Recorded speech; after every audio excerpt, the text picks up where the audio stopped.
आप सभी लोगों को राम राम। अब हम लोग जो है अपनी ज्योग्राफी की कक्षा को आगे बढ़ाते हैं। लास्ट के लेक्चर में हम लोगों ने अध्ययन किया कि ज्योग्राफी का जो प्रारंभ है, ज्योग्राफी के अध्ययन का प्रारंभ किस प्रकार से हुआ, और उसी क्रम में हम लोगों ने देखा ज्योग्राफी के अध्ययन के क्रम में जो या हम लोग कहें ज्योग्राफी का जो विकास क्रम जो है, उस विकास क्रम में किसी व्यक्ति का जो योगदान रहा उसके ऊपर हम लोगों ने चर्चा की। चाहे पश्चिम जगत का हो चाहे भारतीय जगत में हो, दोनों ही जगत पर जो है हमने यानी जो प्रारंभिक ज्योग्राफी का विकास है उस विकास पर हम लोगों ने चर्चा की। आज हम लोग जो है ज्योग्राफी के आधुनिक जो क्रम जो है, आधुनिक विकास का क्रम जो है उस पर चर्चा करते हैं। लास्ट के लेक्चर में हम लोगों ने देखा जैसे हम लोगों ने देखा था कि ज्योग्राफी के जनक के रूप में हिकैटियस को मान्यता दी गई, और उसी प्रकार जो है बहुत सारे विद्वान जो हैं वो आपके एरेटोस्थनीज को जो है अपने जनक के रूप में देखते हैं। एरेटोस्थनीज जिन्होंने जो है मैथमेटिकल ज्योग्राफिया नाम की पुस्तक लिखी, उस मैथमेटिकल ज्योग्राफिया में जो है आपके एरेटोस्थनीज ने पृथ्वी को एक गोला मानकर पृथ्वी की गणितीय व्याख्या की। जैसे अक्षांश हैं, देशांतर है, पृथ्वी का व्यास है, पृथ्वी के जो हम लोग कहें ना, जैसे पृथ्वी के ध्रुवीय एक ध्रुव से दूसरे ध्रुव की जो दूरी जो है, इन प्रत्येक के बारे में चर्चा की है। किसके द्वारा? आपके एरेटोस्थनीज के द्वारा। तो इसी आधार पर बहुत सारे विद्वान जो हैं वो आपको क्या हैं, वो आपके एरेटोस्थनीज को भूगोल का जनक के रूप में देखते हैं। हम लोगों ने दोनों पर चर्चा की थी। यदि प्रश्न आए तो हमें किस पर आंसर लगाना, उनके बारे में चर्चा की। आज हम लोग जो है उसी क्रम को आगे बढ़ाते हुए एक हमें विद्वान का नाम मिलता है। जर्मनी के विद्वान थे Alexander von Humboldt. Alexander von Humboldt साहब जो हैं, ये आप देखें तो इनकी स्थिति क्या है। इन्होंने ज्योग्राफी को एक विषय के रूप में स्थापित किया। इसके पहले पूर्व की जो स्थिति पर हम लोगों ने चर्चा की, वो स्थिति कैसी थी? भूगोल जो है एक विषय के रूप में ना होकर भूगोल का अध्ययन पूरे जो व्यक्ति की जो अध्ययनशाला जो थी, या हम लोग कहें पूरे व्यक्ति के जो विद्या का पूरा एक जो क्षेत्र जो था, अध्ययन क्षेत्र जो था, उसके अंतर्गत उसे साथ में पढ़ा जाता था। जैसे भारत में धार्मिक शिक्षा दी जाती, उसी के साथ साथ व्यक्ति को ज्योग्राफी की शिक्षा दे दी जाती। अलग से भूगोल एक विषय के रूप में नहीं पढ़ाया जाता। लेकिन अलेक्जेंडर वॉन हम्बोल्ट साहब जो हैं, इन्होंने क्या है, इन्होंने एक पुस्तक लिखी है कॉस्मोस। ये ध्यान रखें, कई बार पूछी भी गई है पुस्तक कॉस्मोस जो है। इस पुस्तक में इन्होंने, या ब्रह्मांड के नाम से भी हिंदी में आप लोग ध्यान रखें तो ब्रह्मांड या कॉस्मोस के नाम से जो है पुस्तक लिखी गई अलेक्जेंडर वॉन हम्बोल्ट ने। और इस आधार पर हम लोग कहें इन्होंने एक विषय के रूप में इसे स्थापित किया। और इसी पुस्तक में जो ज्योग्राफिकल जो विशेषताएं हैं, भौगोलिक विशेषताएं हैं, उनका जो है इन्होंने इसमें वर्णन किया। हम लास्ट के लेक्चर में हम लोगों ने एक और चर्चा की थी। एक विद्वान हुआ है टॉलमी। टॉलमी ने पुस्तक लिखी भूगोल या ज्योग्राफी का। उस पुस्तक में टॉलमी ने बताया कि पृथ्वी जो है ब्रह्मांड के केंद्र में स्थित है। यानी हम लोग कहें जियोसेंट्रिक थ्योरी का विचार सबसे पहले किसने दिया? विचार सबसे पहले दिया अरस्तू ने। अरस्तू ने विचार दिया कि पृथ्वी ब्रह्मांड के केंद्र में है, सूर्य सहित जितने खगोलीय पिंड हैं सभी उसकी परिक्रमा करते। इसी विचार को, अरस्तू के विचार को कहाँ रख दिया? बाइबल में रख दिया। इसीलिए आप लोग कहें जो आपका ईसाई जगत जो है, ईसाई जगत इसी विचार को आज तक सत्य मानता। हम देखते हैं टॉलमी इसे ज्योग्राफी में लेके आए इस विचार को। और ये विचार आपके पहली सदी ईसा से लेकर आपके रेनेसा यानी 12वीं 13वीं सदी तक जो है ये विचार चलता रहा। 14वीं सदी में, 15वीं सदी में आके हमें एक विद्वान जो है मिलते हैं। उनको आप लोग जानते हैं, जो विद्वान आपके पुनर्जागरण काल में जिनका उदय हुआ, और आप लोग बताएंगे पोलैंड के एक पादरी थे। ध्यान रखना, ये दोनों ही प्रश्न पूछे गए हैं। यद्यपि कि रेनेसा काल जो था, रेनेसा के पहले का जो काल जो था, पुनर्जागरण के पहले का काल जो था, पादरी यानी धार्मिक व्यक्ति के रूप में जैसे मान्यता प्राप्त होती थी, और वो पूर्णतः धर्म से संचालित व्यक्ति था। और ऐसी स्थिति में जो है हम लोग देखें कि यहाँ हमें एक पादरी मिलते हैं पोलैंड में, जिन्हें आप कोपरनिकस साहब के नाम से जानते हैं।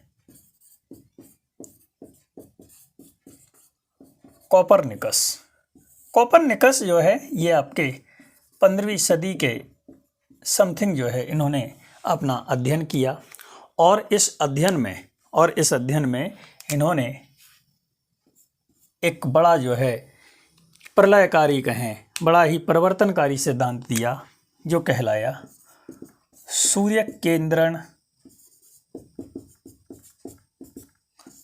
सिद्धांत। इसका आशय है, यानी आप लोग ध्यान रखें तो हेलियोसेंट्रिक थ्योरी के नाम से इसे जाना जाता है। हेलियोसेंट्रिक थ्योरी का आशय क्या है? अभी तक जो टॉलमी ने कहा था कि ब्रह्मांड के केंद्र में पृथ्वी है और सूर्य सहित जितने भी खगोलीय पिंड हैं वो सभी क्या हैं? वो सभी अपने पृथ्वी की परिक्रमा करते हैं।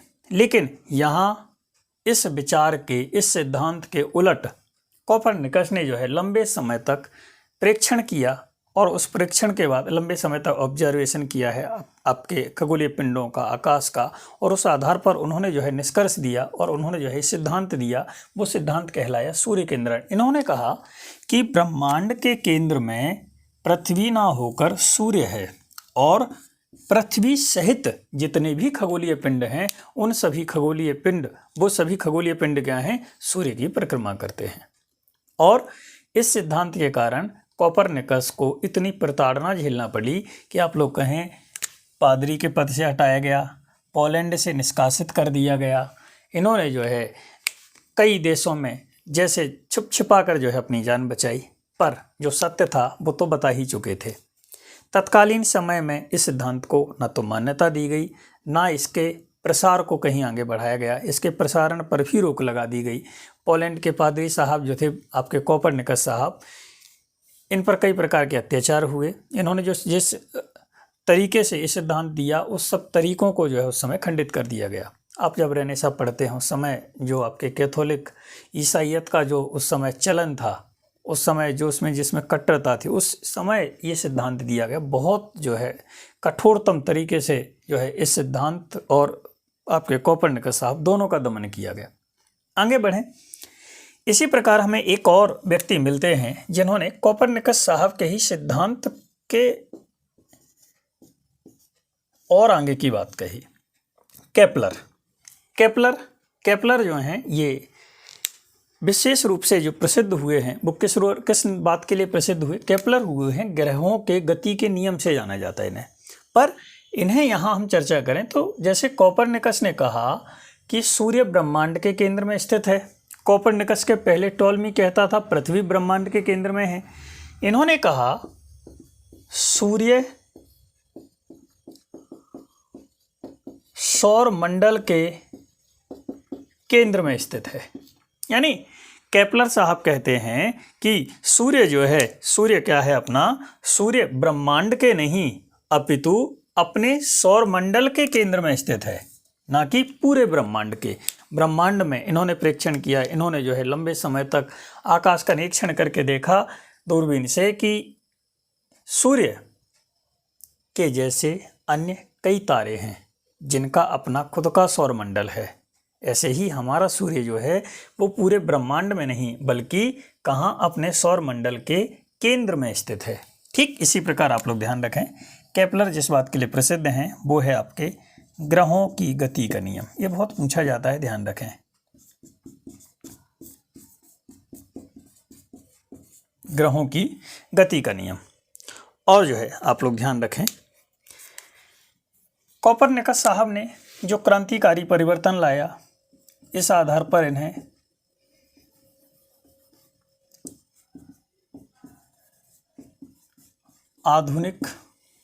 इस आधार पर जो है इन्हें आपके आधुनिक खगोल शास्त्र का जनक माना जाता है। ये प्रश्न भी बहुत पूछा जाता है, इसे आप लोग ध्यान रखें। आधुनिक खगोल शास्त्र के जनक के रूप में पहचान कैसी दी गई है? इस आपके इतिहास परिवर्तनकारी सिद्धांत के कारण, यानी इसके पहले जो सिद्धांत था पृथ्वी केंद्र यानी जियोसेंट्रिक, अब आया होलियोसेंट्रिक। तो ये होलियोसेंट्रिक थ्योरी जो है, इस सिद्धांत के कारण आप लोग कहें कि आपके कोपरनिकस साहब को क्या कहा गया है, आधुनिक खगोल शास्त्र का जनक कहा गया।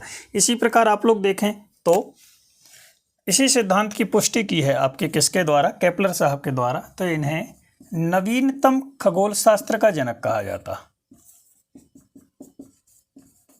ध्यान रखना दोनों में ही जो है डिफरेंस है। भाई ये कहते थे कि पूरे ब्रह्मांड के केंद्र का निर्धारण सूर्य के आधार पर होता है, और इन्होंने कहा है कि पूरे ब्रह्मांड का नहीं बल्कि हमारे सूर्य जो सौर मंडल जो है, सौर परिवार जो है, उसका निर्धारण किसके द्वारा होता है, आपके सूर्य के द्वारा होता है। गति का हो, चाहे प्रकाश का हो, चाहे ऊष्मा का, ऊर्जा का, इस प्रत्येक का निर्धारण सूर्य के द्वारा। आगे आप लोग बढ़ें तो केपलर साहब के सिद्धांत को भी तत्कालीन समय में नकार दिया गया, और अब भाई केपलर साहब आए आपके कोपरनिकस साहब के सिद्धांत को सिद्ध करने के लिए। इन्होंने उसमें और संशोधन करके उसमें परिष्कृत रूप में प्रस्तुत किया। अब जो है आपको मिलेंगे गैलीलियो। इटली के जो है आपके विद्वान थे गैलीलियो। गैलीलियो साहब के बारे में आप लोग बताएं तो इन्होंने सबसे पहले जो है टेलीस्कोप का आविष्कार किया। सबसे पहले क्या किया है इन्होंने, टेलीस्कोप का आविष्कार किया। और इस टेलीस्कोप के आविष्कार के उपरांत जो है आप लोग कहें इन्होंने सूर्य केंद्रण सिद्धांत को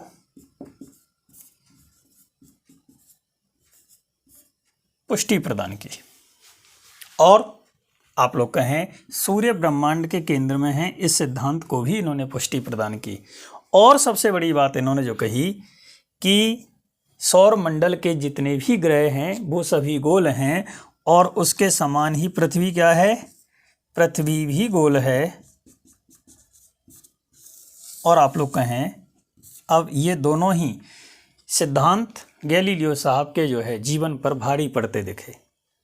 गैलीलियो साहब को कई बार जो है इस बात के लिए प्रताड़ित किया गया। अंततः जो है आप लोग कहें गैलीलियो साहब ने कहा ठीक है भैया, आप मानो मत मानो, सत्य को आप छिपा सकते हो पर उसे मिटा नहीं सकते। जैसे कोपरनिकस साहब के सिद्धांत को छिपा दिया गया, तत्कालीन समय में ना प्रसारित किया गया, इसके प्रसारण पर हर तरीके से इसके प्रचार प्रसार पर रोक लगा दी गई, पर फिर भी जो अध्ययन होते रहे वो तो उसे आगे बढ़ा रहे थे। केपलर साहब के सिद्धांत पर रोक लगाई गई। गैलीलियो साहब ने जो है इसे प्रमाणित कर दिया। गैलीलियो साहब के सिद्धांत पर भी रोक लगा दी गई, पर आप लोग ध्यान रखें सत्य नहीं छिपता। एक व्यक्ति आया, मैगलेन जो है एक नाविक है, और आप लोग कहें इसने जो है पृथ्वी का चक्कर लगाया, और पृथ्वी का चक्कर लगा के जो है ये बात प्रमाणित कर दी कि पृथ्वी क्या है, गोल है। जिस स्थान से उसने चलना प्रारंभ किया और घूमकर जो है उसी स्थान पर वापस आ गया। इस बात की पुष्टि हो गई कि जो गैलीलियो साहब ने कहा था कि पृथ्वी गोल है अन्य ग्रहों के समान, ये बात सिद्ध हो जाती है। प्रताड़ना का मेन कारण क्या था? प्रताड़ना का मेन कारण है यहाँ, चाहे गैलीलियो साहब प्रताड़ित हुए हों, चाहे केपलर साहब प्रताड़ित हुए हों, चाहे कोपरनिकस साहब प्रताड़ित हुए हों, इन सभी के प्रताड़ना के लिए एक व्यक्ति जिम्मेदार है, वो है अरस्तु। अरस्तु ने दो कथन कहे। पहला कथन क्या कहा? पहला विचार रखा पृथ्वी ब्रह्मांड के केंद्र में है, सूर्य सहित समस्त खगोलीय पिंड उसके चक्कर लगाते। दूसरा विचार रखा पृथ्वी चपटी है। चपटी का अर्थ है पृथ्वी जो है एक प्लेट के समान है। पृथ्वी का जो आकार जो है, पृथ्वी का आकार कैसा है? प्लेट के समान है, समतल है, ना कि जो है पृथ्वी कैसी गोल है। भाई इनका जो विचार जो था कि पृथ्वी कैसी है, पृथ्वी चपटी है ना कि गोल है, ये बात जो है, ये बात क्या है? ये बात आपके बाइबल में लिखी गई। और जो बातें बाइबल में रखी गई हैं या फिर जो बातें बाइबल में लिख दी गई हैं, उन बातों को अकाट्य सत्य माना गया है आपके ईसाई जगत में, विशेष तौर पर आपकी कैथोलिक शाखा के द्वारा। और कैथोलिक शाखा जो है, कैथोलिक शाखा का जो हम लोग कहें एंटी ग्रुप या फिर हम लोग कहें कैथोलिक शाखा को चुनौती देने वाले जो वर्ग जो है वो आपके रेनेसां के बाद ही आया है। तो वो वर्ग कौन सा है आपका? प्रोटेस्टेंट। यानी ईसाई जगत में एक ही वर्ग था और वो इतना कट्टर था कि धर्म की आलोचना का कम से कम जो दंड था वो मृत्यु दंड था। यद्यपि कि देखो भाई मृत्यु दंड से और क्या बड़ा दंड है, पर फिर भी यहाँ का माना जाता कम से कम, क्योंकि उसमें तो स्थिति बड़ी विचित्र स्थिति पढ़ोगे आप। कभी जो है विश्व इतिहास पढ़ें, वर्ल्ड हिस्ट्री पढ़ें, उसमें आप जो है रेनेसां और रेनेसां के पूर्व का जो धर्म का अंधकार का युग जो था उसे आप पढ़ें, उसे आप देखें। तो ये सब जो है उस अंधकार के युग से जो परिवर्तन हो रहा था उस समय जो है इनका उदय हुआ और उन्होंने अपने सिद्धांत दिए, तो इन्हें बहुत प्रताड़ना झेलनी पड़ी। ठीक इसी प्रकार आप लोग देखें, यानी यहाँ तक जो है, यहाँ तक आप लोग कह सकते हैं कि एक आधुनिक भूगोल का विकास क्रम स्थापित हो चुका। और जब ये प्रमाणित हो गया कि आपके जो है मैगलेन ने प्रमाणित कर दिया कि पृथ्वी गोल है, आगे बढ़े हम लोग। विलियम हर्शेल नाम के एक विद्वान हुए हैं, विलियम हर्शेल। विलियम हर्शेल जो है, इनका जो काल रहा लगभग 1850 ईस्वी के समय का काल था। ये आपके ब्रिटेन के विद्वान थे। विलियम हर्शेल साहब ने, सबसे पहले तो आप ये बताएं कि विलियम हर्शेल साहब ने जो है इंफ्रारेड अवरक्त तरंगों की खोज की। अवरक्त जो है तरंगों की खोज की और जो है इनका जो आगे का विस्तार रहा है, जैसे केपलर साहब ने सौर मंडल की चर्चा की, ऐसे ही जो है इनके द्वारा बताया गया सूर्य और उसका सौर मंडल, सूर्य और उसका सौर मंडल जिसका हिस्सा होते हैं वो होती है आपकी आकाशगंगा। यानी जो गैलेक्सी की खोज की गई है, गैलेक्सी की खोज किसके द्वारा की गई? गैलेक्सी के बारे में सबसे पहली बार जो विधिवत तरीके से बताया गया, विस्तार पूर्वक, वो किसके द्वारा बताया गया है? वो आपके विलियम हर्शेल साहब के द्वारा। क्योंकि यहाँ तक केपलर साहब के यहाँ तक बताया गया कि जो उसको छवे है वो क्या है? आपका सौरमंडल है। सौरमंडल से आगे की जो यूनिट जो है उसके बारे में कभी चर्चा ही नहीं की गई। और जो है आप लोग ध्यान रखें, इस सिद्धांत से एक और बात, क्योंकि केपलर साहब ने जो बताया सौरमंडल का, इस सिद्धांत से बता तो दिया इन्होंने, ग्रहों की गति का नियम दे दिया, पर यह सिद्धांत भी अभी तक ये माना जाता था कि सौरमंडल ही पूरा का पूरा ब्रह्मांड है। पर अब आगे चल के जब आकाशगंगा की बात की गई, आकाशगंगा की खोज के साथ में, या आप लोग कहें गैलेक्सी की खोज के साथ में जो है आप लोग ये बता सकते हैं कि सूर्य का ब्रह्मांड केंद्रण सिद्धांत क्या है? ये क्या हो गया? एकदम खारिज हो गया। क्योंकि अब जो है, अब ब्रह्मांड की एक नई छवि उभर कर आई है, वो क्या है? आपकी गैलेक्सी। ये चीज़ जो है आप लोग ध्यान रखना, ये थोड़ा सा जो है आप लोग जब सीक्वेंस में पढ़ेंगे ना, तो एक दिमाग में अपने को बिठा के रखना। इसे अपने को जो है रटने के हिसाब से नहीं, इसे जो है केवल दिमाग में समझने के हिसाब से अपने को अध्ययन करना। इसी तरीके से आप लोग जो है ध्यान रखें, एक और हमें विद्वान मिलते हैं। वो विद्वान कौन है आपके? वो विद्वान हैं एडविन हबल।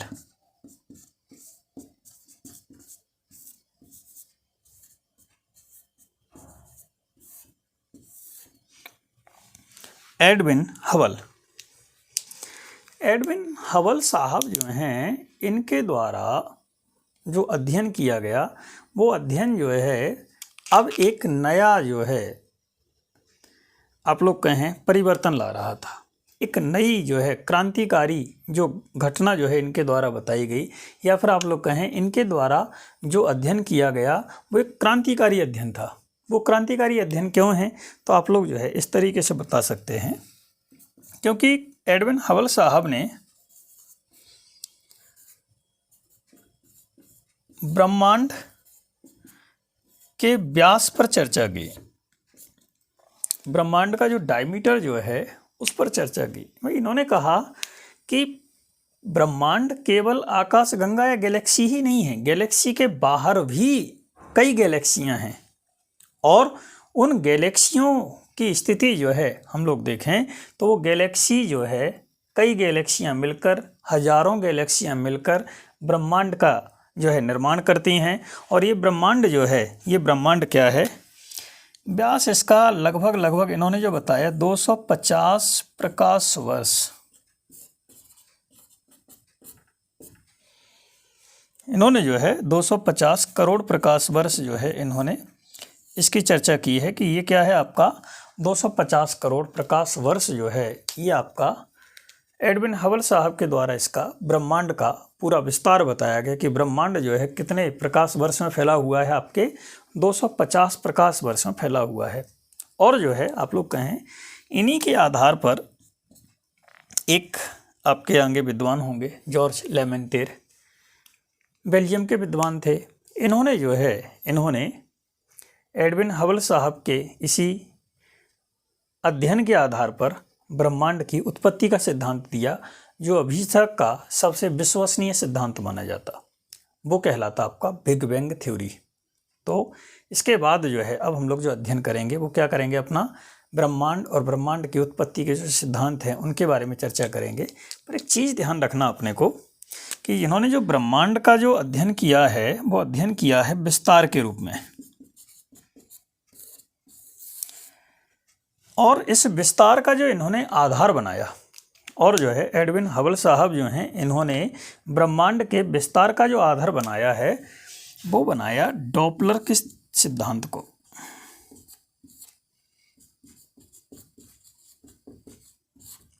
ध्यान रखना, मतलब यहाँ से क्या है, अपने थोड़े से जो कंसेप्ट वाले प्रश्न जो बनते हैं उनके ऊपर जो है अपने को थोड़ी सी अपनी कमांड बना के रखना है। डॉपलर थ्योरी क्या है, डॉपलर सिद्धांत जो है वो क्या है, तो डॉपलर साहब जो हैं इन्होंने प्रकाश के संबंध में एक सिद्धांत दिया है। हम लोग एक बात पढ़ते हैं अपने यहाँ पे कि यदि प्रकाश को किसी प्रिज्म से होकर, यदि लाइट जो है, यदि प्रकाश जो है, प्रकाश की तरंग को, रेस को, लाइट की रेस जो है ये प्रिज्म से होकर गुजारी जाए तो वो 7 रंगों में विभाजित हो जाती है। हम लोगों ने इस बात के बारे में पढ़ते हैं हम लोग, ये 7 रंग जो है आप लोगों ने पढ़ा भी है, बिब्बियोर के नाम से जो है जाना जाता, violet, indigo, blue, green, yellow,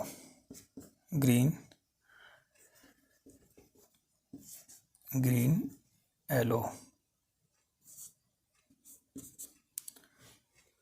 ये 7 रंग जो हैं इनमें जो है आप लोग देखें, डॉपलर साहब ने बताया है कि यदि एक कोई व्यक्ति जो है श्रोता है, यानी हम लोग कहें एक व्यक्ति जो है जो दृष्टा है, यानी व्यक्ति देख रहा, और दूसरा उसका जो स्रोत है जिसे वो देख रहा है, एक देखने वाला और जिसे देखा जा रहा वो, इन दोनों के बीच में यदि गति हो रही है तो उनके रंगों में परिवर्तन होता है।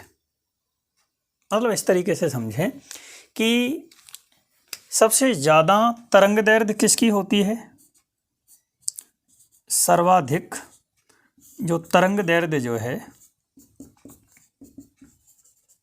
यानी आप लोग ये कह सकते हैं तरंग दैर्ध्य का अर्थ है जिसे लंबी दूरी तक देखा जा सकता, तो वो कौन सा आपका रेड, यानी लाल रंग की तरंग दैर्ध्य सबसे ज़्यादा होती है। यानी हम लोग इसे ये भी कह सकते हैं जिस रंग की तरंग दैर्ध्य जितनी ज़्यादा होती है उसका जो विक्षेपण है, उसका जो है विस्तार जो है वो क्या है, उतना कम होता, उतना कम फैलता वो, हम अपनी भाषा में कहें। और सबसे कम तरंग दैर्ध्य किसकी होती, सबसे कम तरंग दैर्ध्य होती है अपनी वॉयलेट की। यानी हम लोग कंडीशन देखें यहाँ पे, जो आपका बैंगनी रंग जो है इसकी क्या होती है, सबसे कम तरंगदैर्घ्य होती है, यानी ये सबसे कम दूरी तक जाता है और ये पहले ही फैल जाता है। इसलिए जो है हम लोग देखते हैं ना कि आकाश का रंग नीला क्यों दिखाई देता है, तो उसकी तरंगदैर्घ्य कम होने के कारण जो है ये आपका सबसे ज़्यादा विस्तार करता है। सूर्य जो है, उगता हुआ सूर्य जो है या सबसे दूरी पर जो दूरी पर स्थापित कोई सा रंग यदि है तो वो हमें दिखाई देगा रेड। यहाँ हमें आशा ही ध्यान रखना है कि एडविन हबल साहब ने जो अध्ययन किया है, इन्होंने अध्ययन किया आकाशगंगाओं का, इन्होंने अध्ययन किया तारों का। इन्होंने लंबे समय तक जब प्रेक्षण किया तो इन्होंने देखा कि तारों का जो रंग है दूर जाने पर वो बदल रहा है। अब दूर जाने पर रंग बदल रहा तो उसकी दो स्थितियां हो सकती। पहली तो स्थिति ये है कि जो तारा है उसे लंबे समय तक देखने पर पता चला कि उसका रंग बदल रहा है। तो पहली स्थिति क्या है कि हो सकता है तारा जो है पहले पास में था तो हमें वैगनी वॉयलेट रंग का दिखाई दे रहा था, अब दूर चला गया तो हमें रेड रंग का दिखाई दे रहा, या ऑरेंज का दिखाई दे रहा, येलो रंग का दिखाई दे रहा, यानी उसके दूरी के जाने पर क्रम पर। या फिर दूसरी स्थिति ये हो सकती है कि तारा अपना रंग बदलता हो।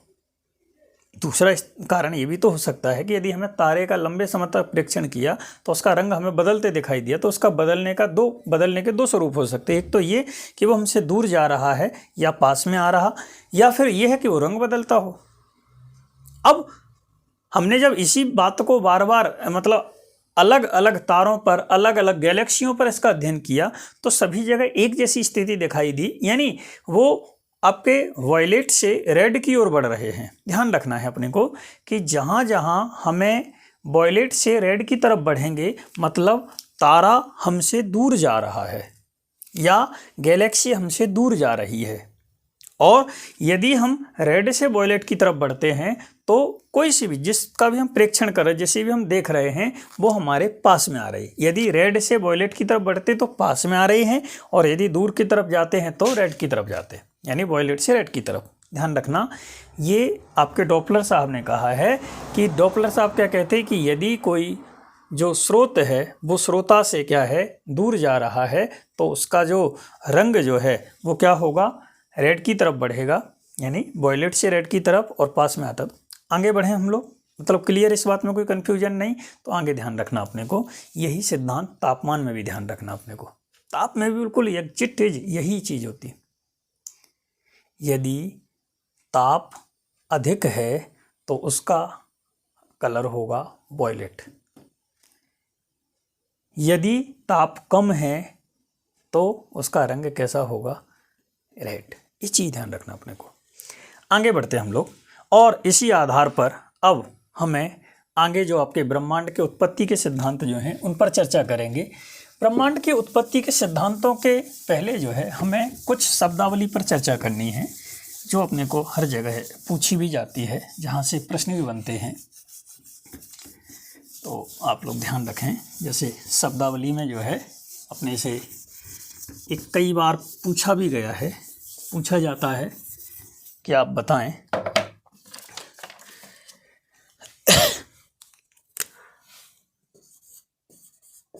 प्रकाश वर्ष क्या है, लाइट ईयर। प्रकाश वर्ष जो है क्या है, लाइट ईयर के बारे में पूछा जाता। बहुत बिल्कुल बेसिक प्रश्न है, ध्यान रखना। इसका साथ सीधा सा आशय है प्रकाश द्वारा एक वर्ष में तय की गई दूरी। भाई इसका सीधा सा आशय क्या है, प्रकाश के द्वारा जो है एक वर्ष में जो दूरी तय की जाती है वो एक प्रकाश वर्ष कहलाता। प्रकाश के द्वारा जो एक वर्ष में, एक साल में जितनी भी दूरी तय की जाती है वो क्या कहलाता आपका, वो आपका जो है प्रकाश वर्ष कहलाता। ध्यान रखें, ये क्या है आपका, ये आप ध्यान रखें 9.46 इंटू 10 की पावर 12, यानी 9.46 गुणा 10 की पावर जो है आपके 12 जो है, ये क्या है आपका एक प्रकाश वर्ष की जो है ये दूरी मानी गई है। मतलब आप इसे ये मान के चलें, यदि हमें ये बताना है कि प्रकाश वर्ष क्या है तो प्रकाश वर्ष जो है ये पूरी संख्या जो है ये क्या है आपका प्रकाश वर्ष। जैसे आप लोग ऐसा मान के चलें पृथ्वी और सूर्य के बीच की दूरी कितनी, अपनी पृथ्वी और सूर्य के बीच की दूरी 14.96 करोड़ किलोमीटर। और प्रकाश को हम लोगों ने देखा, प्रकाश जो है 1 सेकंड में लगभग 3 लाख किलोमीटर की दूरी जो है तय करता है। और इस आधार पर हम लोग कह सकते हैं कि पृथ्वी से यानी सूर्य से जो है पृथ्वी तक प्रकाश को आने में जो समय लगता है, सूर्य से पृथ्वी तक जो प्रकाश को आने में जो समय लगता है 14.96 करोड़ किलोमीटर की दूरी को तय करने में जो प्रकाश को समय लगता है वो लगता है आपका 8 मिनट 3 सेकंड, यानी इतना जो है अपन कह सकते हैं समय लगता पृथ्वी को। तो यहाँ हम लोग क्या बताएंगे कि इसे यदि प्रकाश वर्ष में बताना हो तो प्रकाश वर्ष कैसे बताएंगे, तो ये जो है आपका एक प्रकाश वर्ष के सापेक्ष में ये माना जाएगा। यानी ये क्या है, जैसे भाई प्रकाश वर्ष क्या है, प्रकाश के द्वारा 1 साल में जितनी दूरी तय की जाती है उसकी यूनिट क्या है, 1 प्रकाश वर्ष कहलाती है, ये प्रकाश वर्ष कहलाती है। और यहाँ हम क्या बताते हैं, यहाँ हम बताते हैं कि प्रकाश वर्ष के सापेक्ष में यदि हमें पृथ्वी और सूर्य की दूरी बताना हो तो वो कितनी है, 8.33 जो है प्रकाश वर्ष के सापेक्ष में ही माना जाता है। अपना ध्यान रखना, केवल प्रकाश वर्ष का केवल कितना है, प्रकाश वर्ष का केवल 8.33 जो है आपका सूर्य और पृथ्वी के बीच की दूरी। यानी ध्यान रखना, सीधा सा प्रश्न ये भी बनता है, प्रकाश वर्ष जो पैमाना है, प्रकाश वर्ष जो मापक है वो किसका है, प्रकाश वर्ष मापक है दूरी का। बहुत जो आपके खगोल में जो है बहुत लंबी लंबी दूरियां हैं, तो उन लंबी लंबी दूरियों को किस रूप में मापा जाता है, वो मापा जाता है प्रकाश वर्ष में। यानी 1 साल में प्रकाश जितनी दूरी तय करेगा उतनी दूरी को जो है हम लोग क्या कहेंगे, उसको हम लोग कहेंगे प्रकाश वर्ष। यानी प्रकाश वर्ष सामान्य सा ऐसा लाइट ईयर किसका है, दूरी का, डिस्टेंस मापने के लिए जो है यूज किया जाता है। इसमें कोई कन्फ्यूजन तो नहीं, आगे आप लोग बढ़ें तो जो है आप लोग बताएं। इसी प्रकार से एक और प्रश्न जो है अपने से पूछा जाता है, एक और जो है शब्दावली का हम लोग यूज करते हैं, ब्रह्मांड इकाई। ब्रह्मांड इकाई, ब्रह्मांड इकाई का आशय क्या है, ब्रह्मांड इकाई का आशय है पृथ्वी से सूर्य की दूरी। पृथ्वी से सूर्य की दूरी जो है इसे क्या कहा जाता है, इसे एक ब्रह्मांड इकाई के रूप में देखा जाता। कैसे, ऐसे बताएं आप लोग, 14.96 करोड़ किलोमीटर, यानी एक ब्रह्मांड इकाई या फिर एक यूनिवर्स यूनिट के रूप में किसे देखा जाएगा, 14.96 करोड़ किलोमीटर। यदि कोई कहे कि भाई 2 ब्रह्मांड यूनिट क्या होगी, 2 ब्रह्मांड इकाई क्या होगी, तो इसमें 2 का इंटरव्यू कर दें। क्लियर, इसमें कोई कन्फ्यूजन नहीं। आगे बढ़ें तो आप लोग बताएं ब्रह्मांड वर्ष क्या है।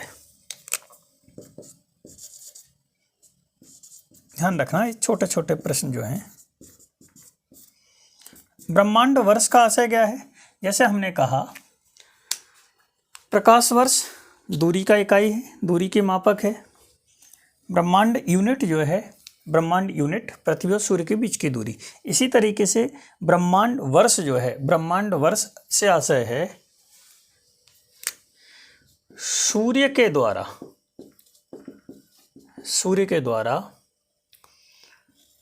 250 किलोमीटर पर सेकंड की रफ्तार से, 250 किलोमीटर पर सेकंड की गति से लगभग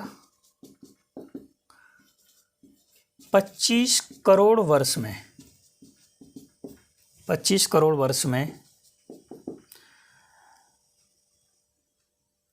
आकाशगंगा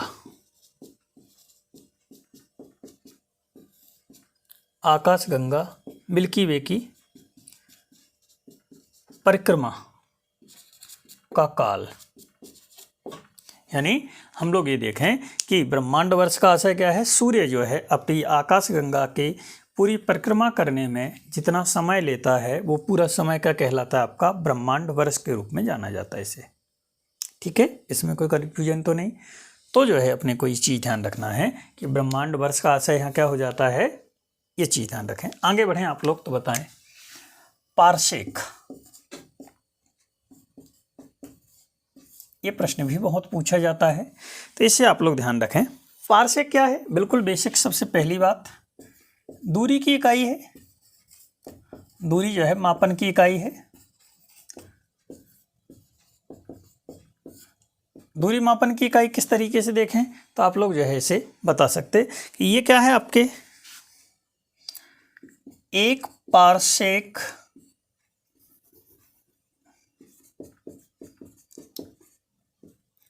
पारसेक बराबर 3.26 प्रकाश वर्ष।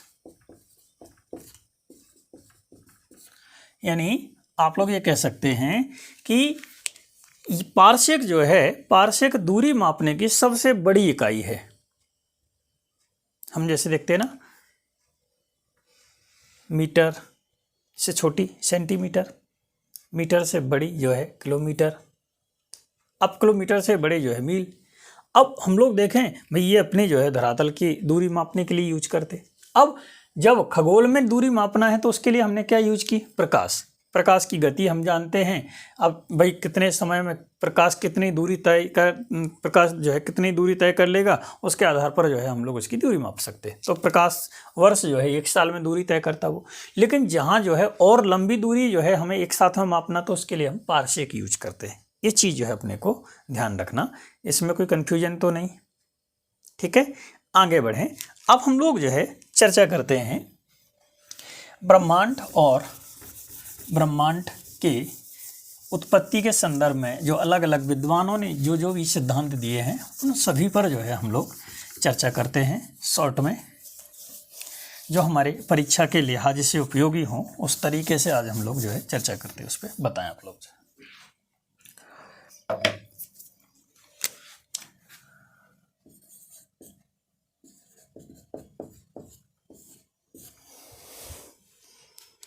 ब्रह्मांड जो है, सबसे पहला एक बिल्कुल बेसिक प्रश्न बनता है, मतलब प्रश्न पूछा तो नहीं जाता पर हमें पता होना चाहिए, माइंड में क्लियर होना चाहिए, ब्रह्मांड आखिर है क्या?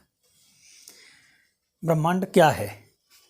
तो बिल्कुल बेसिक जो है, यहाँ 2 अवधारणाएं दिखाई देती हैं हमें। एक अवधारणा है वेस्टर्न, या जिसे पश्चिमी जगत की अवधारणा कह सकते हैं। इस पश्चिमी जगत की अवधारणा में हम लोग देखते हैं, इनका मानना है ब्रह्मांड का आशय क्या है, सभी ज्ञात वस्तुएं या पिंड, पिंड का आशय है मतलब खगोलीय पिंड जो है। इनका मानना ये है कि जितनी भी हमें ज्ञात वस्तुएं हैं, जितनी भी ज्ञात जो आपके खगोलीय पिंड हैं, उन सभी का विस्तार क्या कहलाता है? आपका ब्रह्मांड कहलाता है। अब आप थोड़ा सा ध्यान दें कि यदि मान लो हमें पता नहीं है तो क्या वो ब्रह्मांड में सम्मिलित नहीं है? यानी ये परिभाषा हल्की सी हमें संकुचित लगती। यूनिवर्स जो है, यूनिवर्स की परिभाषा की जितनी भी ज्ञात वस्तुएं हैं वो सभी ब्रह्मांड हैं। तो क्या हमें पता नहीं हो तो मतलब जैसे आप लोग कहें कि भाई एक छोटा सा बच्चा है, उस बच्चे के लिए उसका ब्रह्मांड क्या है? उस बच्चे के लिए उसका ब्रह्मांड, उसका छोटा बच्चा है बहुत छोटा, तो उसका घर, उसका परिवार जो है उसका ब्रह्मांड है। और थोड़ा सा बड़ा है तो उसका गांव उसका ब्रह्मांड है। और थोड़ा सा बड़ा है तो उसका प्रदेश, देश। स्कूल के बच्चे का ब्रह्मांड 4-5 देशों तक सिमटा होता, भारत, पाकिस्तान, बांग्लादेश, म्यांमार, मतलब जितने उसने सुन रखे तो ब्रह्मांड है।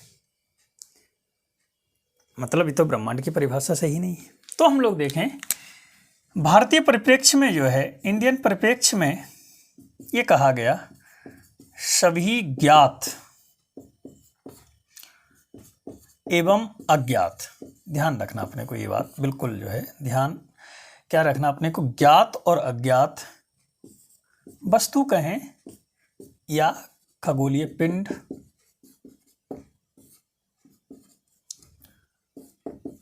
खगोलीय पिंड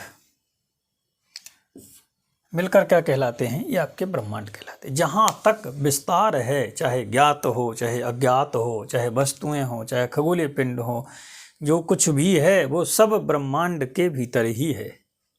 ये अपनी जो है भारतीय अवधारणा रही है। इसी अवधारणा के आधार को हम लोग जो है आगे बढ़ाते हैं। सामान्य सी बात यदि हम लोगों को बताना हो लिखने के पर्पज से तो क्या बताएंगे, ब्रह्मांड जो है, ब्रह्मांड असंख्य खगोलीय पिंड, असंख्य आकाश गंगाओं के योग को जो है ब्रह्मांड कहा जाता, जिसका अध्ययन अभी जारी है, जिसका अध्ययन अभी पूर्ण नहीं हुआ। उसमें से जो है विद्वानों के द्वारा कहा जाता है कि अभी जो है 2 से 4% तक ही केवल अध्ययन हो पाया उसका। ब्रह्मांड जो है इतना विस्तारित जो है इसका ज्ञान है। यानी जो है आप लोगों ने एक मैसेज चला था, छोटा सा एक वीडियो क्लिप था 10-15 सेकंड का, जिसमें एक जो है गार्डन में एक लड़की लेटी हुई है। पहले उसकी आँख से जो है वो देखना स्टार्ट करती, वीडियो जो है ऊपर खुलता जाता विस्तार दिखाई देता, पृथ्वी से बाहर, फिर जो है सौरमंडल से बाहर, फिर इस तरह कितना विस्तार है। आकाशगंगाओं से हजारों आकाशगंगा मिल्की, तो यानी यहाँ से हम लोग देखते कि कितना विस्तार है। तो इसी तरीके से जो है ज्ञात अज्ञात जितने भी खगोलीय पिंड हैं, जितने भी आपका विस्तार है, वस्तुएं, सब कुछ ब्रह्मांड में समाहित है। अब प्रश्न बनता है, फिर इस ब्रह्मांड की उत्पत्ति कैसे हुई?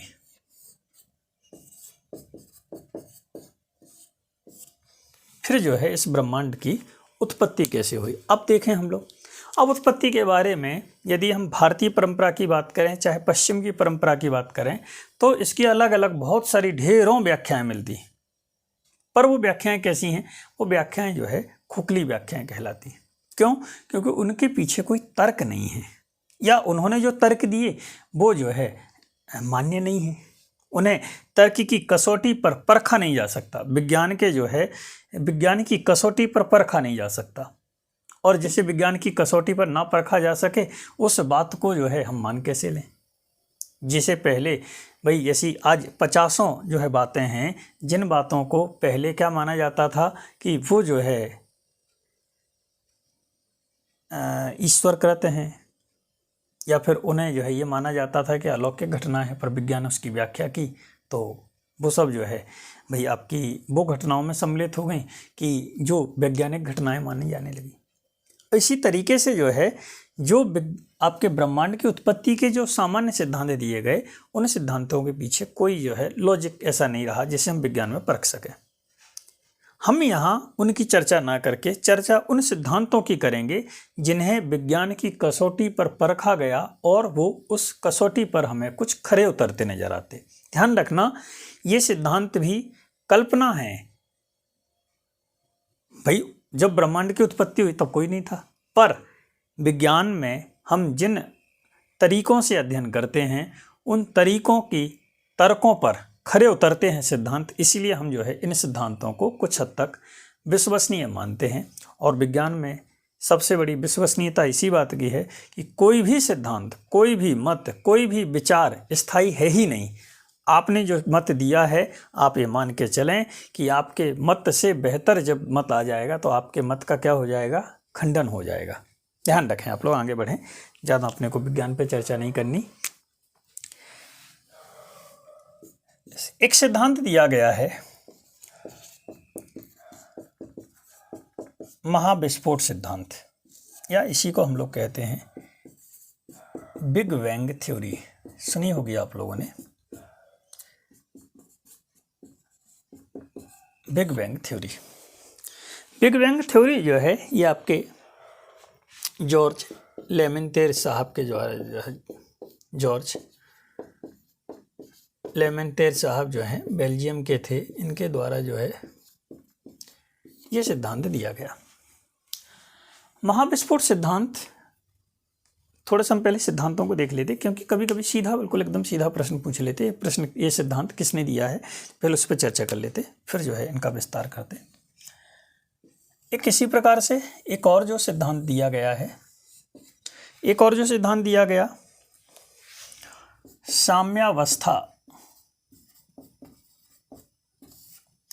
साम्यावस्था का सिद्धांत, या फिर इसी को क्या कहा जाता है? सतत सृष्टि सिद्धांत, या फिर जो है इसी को आप लोग कह सकते हैं स्थिर अवस्था का सिद्धांत।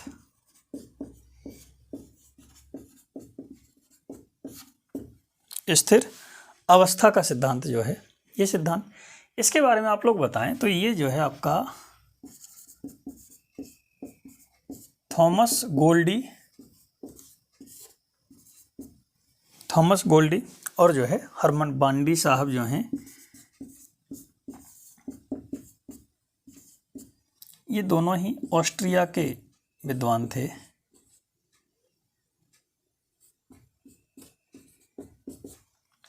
इनके मत का जो समर्थन किया है, इनके मत का जिन्होंने समर्थन दिया है वो है आपके फ्रेड हॉयल। ध्यान रखना, एक प्रश्न पूछा जाता है। फ्रेड हॉयल साहब जो हैं ये आपके ब्रिटेन के निवासी थे। इसी सिद्धांत को आप लोग कह सकते हैं, इसी का एक परिष्कृत स्वरूप जो है दिया है स्फीति सिद्धांत के रूप में।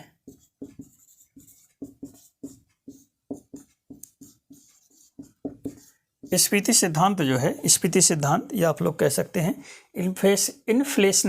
इन्फ्लेशनरी थ्योरी जो है, ये आपको दी गई है एलन गुथ साहब जो हैं।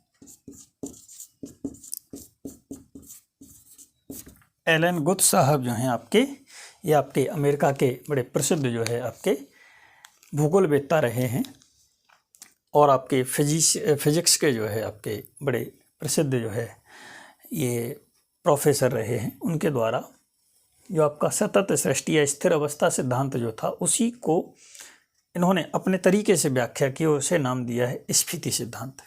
ठीक इसी प्रकार जो है आप लोग कह सकते हैं एक और सिद्धांत हमें मिलता है दोलन सिद्धांत। एक सिद्धांत हमें कौन सा मिलता है? दोलन सिद्धांत। इस सिद्धांत को दिया था ऑर्थर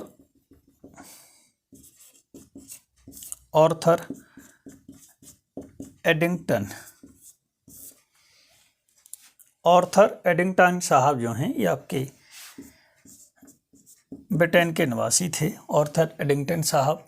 और इसी सिद्धांत का जो है जो विस्तृत स्वरूप रहा है दोलन सिद्धांत का ही, उसे संकुचन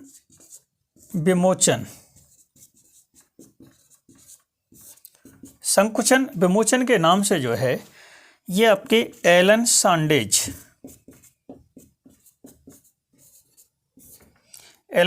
साहब जो हैं ये आपके यूएसए के थे।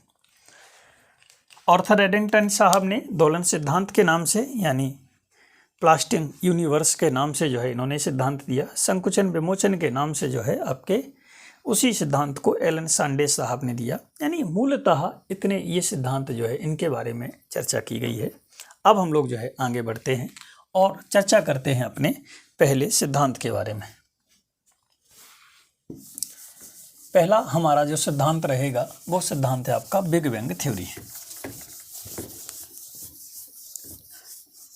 आप लोग जो है परेशान ना हो, थोड़ा थोड़ा सा हमें पढ़ने की आदत डालनी है कि जिससे कंसेप्ट भी क्लियर हो और जो फैक्ट हैं वो भी उसमें सम्मिलित होते चलें। Big bang theory.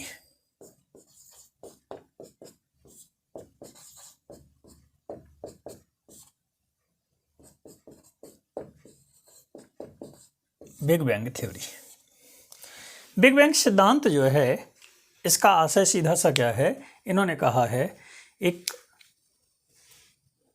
खगोलीय पिंड था। जितने हमें जो ब्रह्मांड के बारे में हमने चर्चा की है, इस पूरे ब्रह्मांड का जितना भी पार्ट है उस सब को मिला के एक छोटा सा पिंड था। उस खगोलीय पिंड में जो है विस्फोट हुआ और उस विस्फोट के द्वारा जो है जितने हमें खगोलीय पिंड हैं, चाहे पृथ्वी हो, सूर्य हो, तारे हो, उपग्रह हो, ग्रह हो, नक्षत्र हो, डार्क मैटर, जो कुछ भी हमें दिखाई दे रहा है वो सब कुछ ज्ञात और अज्ञात सब की उत्पत्ति किससे हुई है? उसी खगोलीय पिंड से हुई है। क्लियर? इसमें कोई दिक्कत तो नहीं, ध्यान रखना अपने को। इस सिद्धांत का जो आधार बना है, इस सिद्धांत का आधार क्या बना? इस सिद्धांत का आधार बना है आइंस्टीन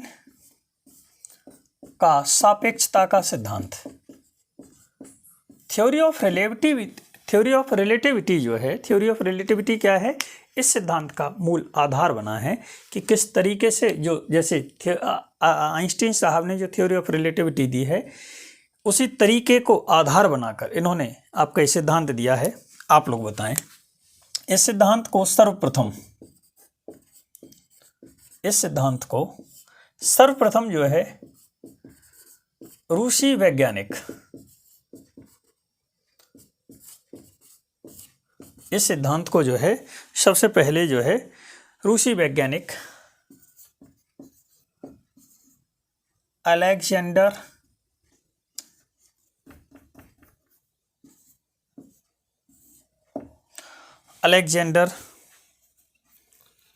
फ्रीडमैन साहब के द्वारा दिया गया था। यानी सर्वप्रथम जो है इस सिद्धांत से परिचय किसके द्वारा कराया गया है? अलेक्जेंडर फ्रीडमैन साहब के द्वारा जो है इस सिद्धांत से परिचय कराया गया। और आप लोग कहें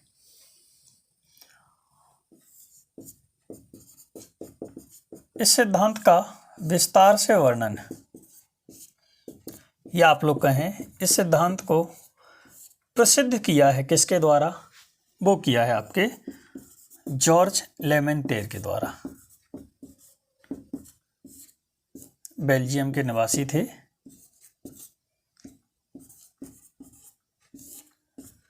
बेल्जियम के निवासी आपके जॉर्ज लेमेंटेर साहब के द्वारा जो है इस सिद्धांत का इन्होंने विस्तार से वर्णन किया। और इस सिद्धांत में इन्होंने बताया है कि जैसे आप लोग बताएं,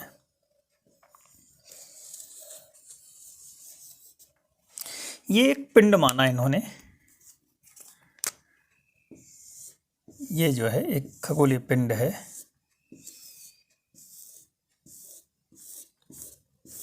और इस खगोलीय पिंड में क्या है? इस खगोलीय पिंड में जो है विस्फोट हुआ। और ये जो था, ये विस्फोट जो है, ये विस्फोट इतना भयंकर विस्फोट था कि इस खगोलीय पिंड के विस्फोट के उपरांत इसमें से जो भी पार्ट अलग हुए हैं वो सभी क्या है? वो सभी घूमते हुए जो है इससे दूर जाते गए। और ये विस्फोट इसी में नहीं हुआ, ये जो पार्ट अलग हुए थे इनमें भी आगे विस्फोट हुआ। और ये भी जो है आगे क्या हुए? अलग अलग पार्ट में ऐसे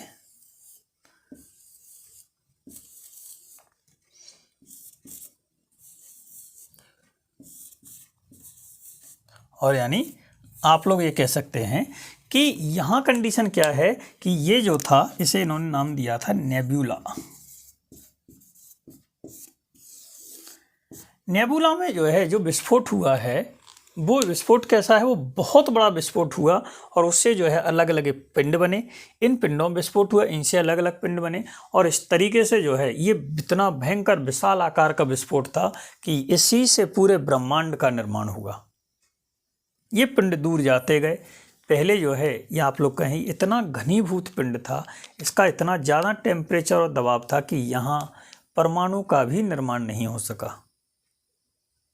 जब ये पार्ट दूर हुए हैं, जब इनका टेम्परेचर कम हुआ है, जब जाकर जो है आप लोग कहें आपके ब्रह्मांड की जो है रचना प्रारंभ हो पाती। कैसे? जैसे आप लोग कहें जब ये पार्ट अलग हुए तो इनसे क्या है? ये पार्ट बने और इनसे छोटे छोटे पार्ट ये डिवाइड होते गए। और जब जो है जब आप लोग देखें कि ये ठंडे होते गए, बहुत भयंकर टेम्परेचर था, जब ये ठंडे होते गए तो आप लोग कहेंगे इनसे क्या बने हैं? आपके हाइड्रोजन के बादल बने। ये भी अपने स्थान पर क्या हैं? ये भी अपने स्थान पर गतिमान पिंड थे। जितने भी जो पार्ट बने हैं सभी अपने स्थान पर गतिमान बने। क्यों? क्योंकि विस्फोट हुआ, कोई अवरोधक था नहीं। आपके न्यूटन साहब ने पहला सिद्धांत दिया है, पहला नियम क्या दिया है? जब तक किसी वस्तु पर बाहरी बल ना लगे तब तक वो अपने उसी अवस्था में रहने का प्रयास करती है। यहाँ क्या स्थिति दिखाई देती? जब जो पिंड अलग हुए तो वो स्वाभाविक सी बात थी, विस्फोट हुआ था तो पिंड गतिमान थे। गतिमान पिंड जो है तब तक गतिमान रहेंगे जब तक उन पर कोई बाहरी बल ना लगे। कोई बाहरी बल था ही नहीं, तो वो पिंड जो गतिमान थे उनमें फिर विस्फोट हुआ, उनसे जो पिंड गतिमान थे उनके गतिमान होने के कारण उनका जो टेम्परेचर कम हुआ, उनसे जो है सबसे पहले आपकी हाइड्रोजन गैस बनी। हाइड्रोजन गैस जो है, हाइड्रोजन गैस में विस्फोट हुआ, नाभिकीय संलयन प्रक्रिया हुई, इसीलिए नाभिकीय संलयन से जो है हाइड्रोजन किस में परिवर्तित हुआ, हाइड्रोजन परिवर्तित हुआ हीलियम में। यानी यहाँ से हम लोग कहें तारे का निर्माण प्रारंभ हुआ। ये चीज़ समझ में आ रही।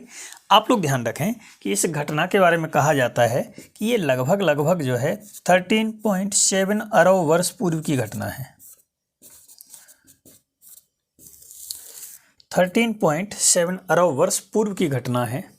और आप लोग कहें जो तारों का, जैसे हम लोग कहें हमारा सूर्य जो है, हमारा सूर्य का निर्माण कब हुआ है, सूर्य का निर्माण हुआ है 4.7 अरब वर्ष पूर्व।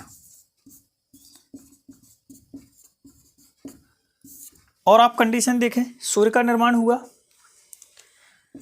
और सूर्य के निर्माण के क्रम के बाद में फिर हम लोगों ने देखा 4.6 अरब वर्ष पूर्व जो है, अरब वर्ष पूर्व जो है ये क्या है, आपके ग्रहों का निर्माण हुआ या पृथ्वी का निर्माण कह सकते हैं आप लोग। ये चीज़ समझ में आ रही।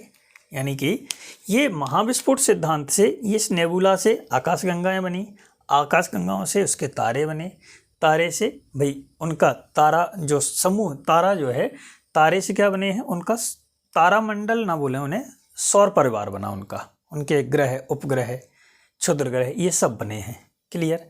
यानी हम लोग देखें ये महाविस्फोट सिद्धांत के अनुसार ये स्थिति बनती है कि अलेक्जेंडर फ्रीडमैन साहब ने जिस मत को दिया, जिस सिद्धांत को दिया, उसी को आगे चल के बढ़ाया किसने है, जॉर्ज लेमेंटेर साहब ने। उन्होंने कहा है ये इस तरीके से ब्रह्मांड का निर्माण हुआ।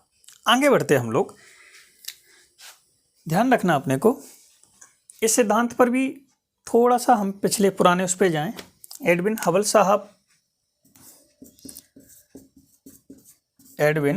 साहब के बारे में हम लोगों ने चर्चा की थी अभी।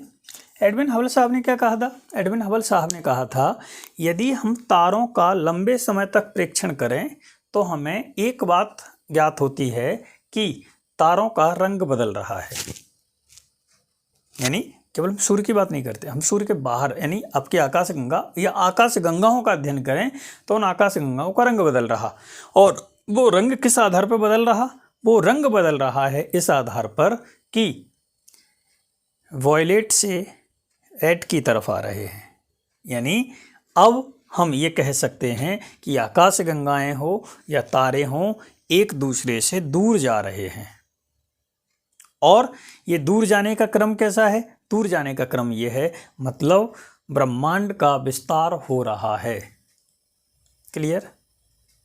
इस चीज़ को अपने को ध्यान रखना। यानी एडविन हबल साहब ने आपके जो डॉपलर साहब जो हैं उनको आधार, उनके सिद्धांत को आधार बनाकर ये व्याख्या की है।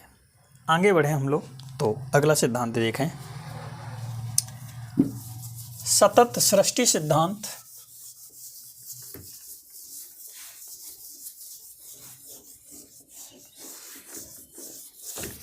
या फिर उसी को स्थिर अवस्था का सिद्धांत भी कहा जाता है।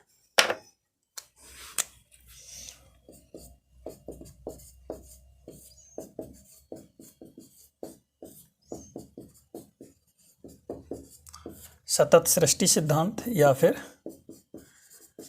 स्थिर अवस्था का सिद्धांत भी कहा जाता है इसी को। इस सिद्धांत को थॉमस गोल्डी, हरमन बांडी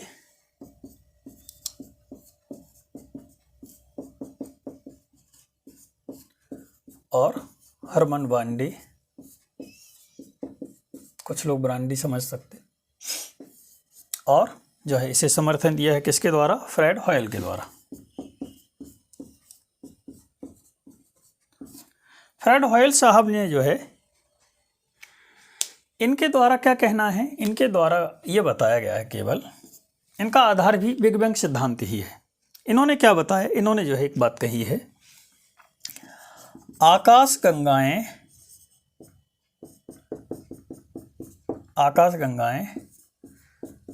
दूर तो हो रही हैं पर दूर तो हो रही हैं, पर स्थिति क्या है, पर इनका आकाशीय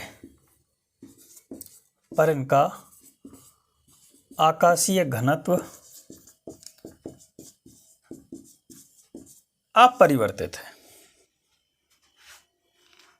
ठीक है, इसका सीधा सा आशय ये है कि जैसे हम लोगों ने देखा है, जैसे मान लें कि ये एक आकाशगंगा है, ये आकाशगंगाएं हैं, ये सभी क्या हैं, आकाशगंगाएं हैं। अपरिवर्तित रहता है और क्या होती, नवीन आकाशगंगाओं का निर्माण हो जाता है।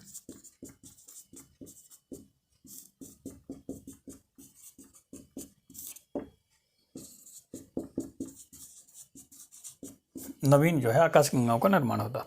इनका आशय क्या है, इनका आशय ये है कि जैसे माना जाए कि यदि इनका विस्तार हो रहा, ये इस तरफ जा रही, ये आपके इस तरफ जाती है, ये इस तरफ जाती है, ये सभी आकाशगंगाएं क्या हैं, एक दूसरे से दूर जा रही हैं।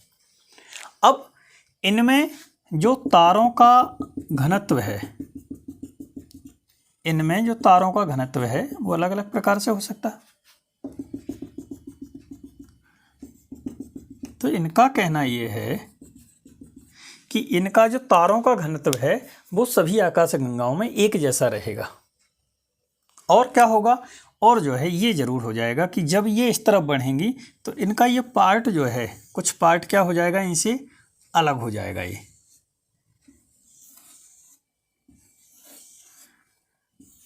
और ये जो पार्ट इनका अलग हो रहा है, इसमें भी तारों का जो घनत्व रहेगा वो कैसा रहेगा, वो इतना ही रहेगा जितना इनमें है। मतलब जो घनत्व पुरानी आकाशगंगा में था उतना ही घनत्व क्या रहेगा, इस आकाशगंगा में रहेगा। और ये जो नवीन आकाशगंगा बनेगी वो आकाशगंगा कैसी रहेगी, वो आकाशगंगा का जो घनत्व है वो भी कैसा रहेगा, पुरानी आकाशगंगा के समान रहेगा। ये चीज़ अपने को ध्यान रखना है। और इसी तरीके से क्या होगा, ब्रह्मांड का विस्तार होता जाएगा। और यानी ये सिद्धांत क्या है, ये सिद्धांत एक नई प्रकार की स्थिति को जन्म देता। वो नई प्रकार की स्थिति क्या है, विद्वान जो है, आपके जो वैज्ञानिक जो हैं वो इस बात पर पहुँचते हैं, यदि ब्रह्मांड का विस्तार होता रहा, जैसे हम लोग ऐसे समझें कि पृथ्वी यदि सूर्य से दूर जाती रही तो एक समय ऐसा आएगा कि पृथ्वी जम जाएगी। जैसे भाई दूसरे ग्रह जो हैं उनके यदि तापमान की स्थिति देखें तो जो जीवन के लिए आवश्यक तापमान है वो केवल पृथ्वी पर उपलब्ध है। बाकी ग्रहों पर जो है ऐसा तापमान नहीं है, चाहे सैटर्न हो, चाहे यूरेनस हो, चाहे नेपच्यून हो, चाहे आपका जो जुपिटर हो, इन सब ग्रहों का टेम्परेचर कैसा, बहुत कम। यानी उस टेम्परेचर में जीवन ही संभव नहीं है। यदि पृथ्वी दूर गई तो उसकी भी स्थिति है। यानी यदि विस्तार होता रहा तो ब्रह्मांड क्या है, एक समय के बाद में जमकर नष्ट हो जाएगा। ठीक, एक और जो सिद्धांत है वो आपका संकुचन विमोचन, बड़ा ही इंटरेस्टेड सिद्धांत है। सभी का आधार, इन सभी सिद्धांतों का आधार बिग बैंग थ्योरी ही है और उसी को जो है इन्होंने आधार बनाकर अपने अपने सिद्धांत दिए हैं। अभी 2017 या 18 का, वो मुझे एग्जैक्टली ध्यान नहीं है, आप लोग ध्यान रख दें, मतलब ऐसा देख लेना कि वो जो है आपका 17 या 18 या 16 का जो भी हो, उस समय का एक अभी फिजिक्स में जो है नोबेल प्राइज़ दिया है। और वो नोबेल प्राइज़ भी इसी मत को जो है दिया गया है, इसी सिद्धांत को जो है आधार बना कर दिया गया है कि ब्रह्मांड जो है अभी भी विस्तारित हो रहा है, ब्रह्मांड का विस्तार क्रम अभी भी जारी है, ये उन्होंने बताया है। और उसी आधार पे जो है ये नोबेल प्राइज़ दिया है। क्यों? क्योंकि उसका देखो,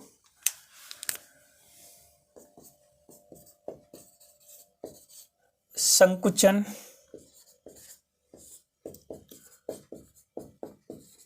विमोचन सिद्धांत, संकुचन विमोचन सिद्धांत, या इसी को आप लोग कहेंगे या दोलन सिद्धांत।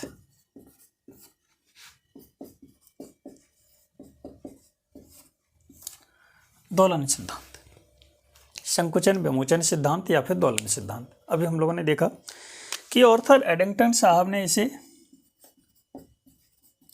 ऑर्थर एडिंगटन साहब ने जो है इसे इस रूप में दिया और एलन सैंडविच साहब ने जो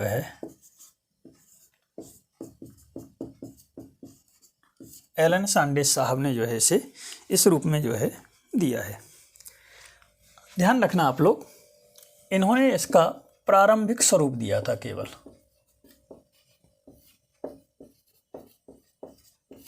और एलन सैंडविच साहब ने इसका विस्तार दिया है। एलन सैंडविच साहब ने जो इसका विस्तार बताया है। इसमें क्या बताते हैं, इसमें जो है आप लोग ध्यान रखें, तो इसमें क्या बताया इन्होंने, ये कहते हैं लगभग 120 करोड़ वर्ष पूर्व, लगभग जो है 120 करोड़ वर्ष पूर्व जो है, 120 करोड़ वर्ष क्या पूर्व क्या है, महाविस्फोट हुआ, बिग बैंग थ्योरी हुई। बिग बैंग जो है या महाविस्फोट हुआ, उस महाविस्फोट से क्या हुआ है, उस महाविस्फोट से, उस नेबुला से जो है पूरे ब्रह्मांड का निर्माण हुआ। और क्या कहा, और इन्होंने कहा है इस विस्फोट से क्या हुआ है, ब्रह्मांड का निर्माण हुआ और विस्तार। ध्यान रखना, थोड़ा समझना उस चीज को। और क्या कहते हैं आगे, और आगे कहते हैं ये विस्तार जारी रहेगा। ध्यान रखना, ये निर्माण कब हुआ है, ये निर्माण हुआ है 120 करोड़ वर्ष पूर्व महाविस्फोट हुआ और उससे क्या हुआ है, ब्रह्मांड का निर्माण हुआ और उसका विस्तार होता रहा 120 करोड़ वर्ष से उसका निर्माण हुआ और विस्तार होता रहा। और क्या कह रहा, ये जारी रहेगा। ये जारी कब तक रहेगा, तो आप लोग ध्यान रखें, ये जारी रहेगा 290 करोड़ वर्ष तक। ध्यान रखना अपने को, 120 करोड़ वर्ष पहले इसका निर्माण हुआ, ब्रह्मांड का विस्तार होता रहा और जारी रहेगा कब तक, 290 करोड़ वर्ष तक। इसके उपरांत जो स्थिति बनेगी, वो स्थिति क्या बनेगी, इसके उपरांत यानी हम लोग ऐसे समझें कि टोटल कुल मिलाकर ब्रह्मांड का विस्तार जो है 120 करोड़ और 290 करोड़ यानी 410 करोड़ वर्ष तक क्या होगा, ब्रह्मांड का विस्तार होगा। यानी 410 करोड़ तक क्या कहते हैं, 410 करोड़ तक जो है टोटल ब्रह्मांड का विस्तार होगा। इसके उपरांत क्या होगा, इसके उपरांत 410 करोड़ वर्षों में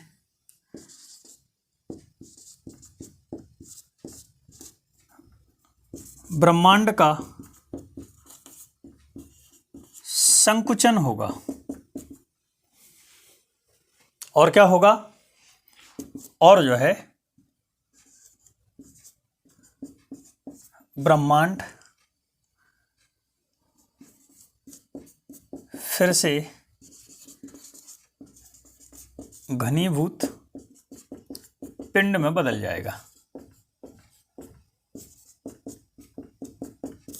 यानी ये आप समझने की कोशिश करें, इन्होंने क्या कहा कि 410 करोड़ वर्ष तक ब्रह्मांड की उत्पत्ति से लेकर उसका विस्तार होगा और 410 करोड़ वर्षों तक क्या होगा, जो फैला हुआ विस्तारित ब्रह्मांड है वो क्या होगा, वो संकुचित होगा और फिर से क्या बन जाएगा, फिर से वो एक घनीभूत पिंड, जिसके बारे में हम लोगों ने चर्चा की थी ना, नेबुला।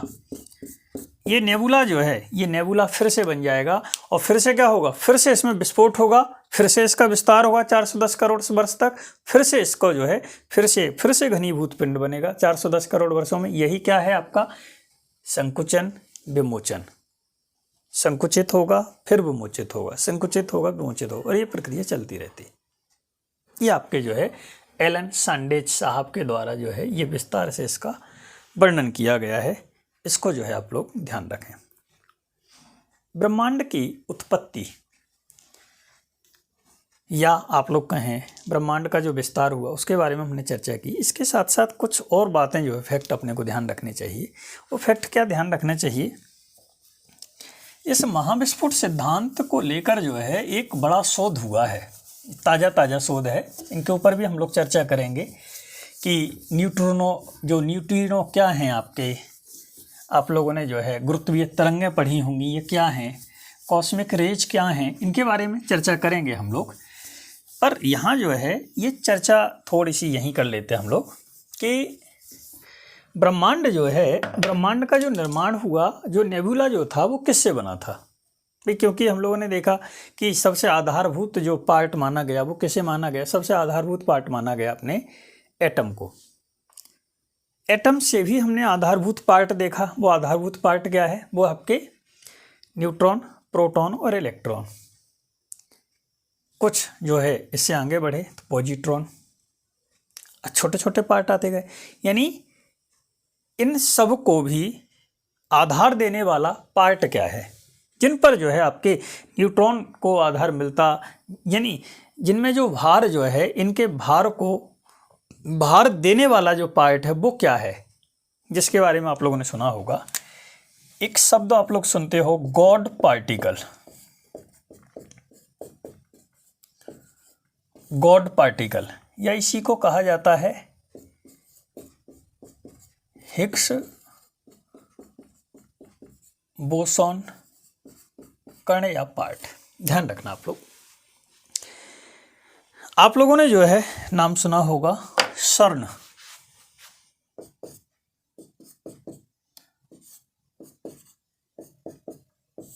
सर्न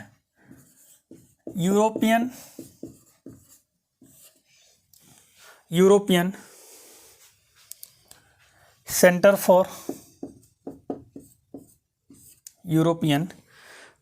फॉर न्यूक्लियर रिसर्च।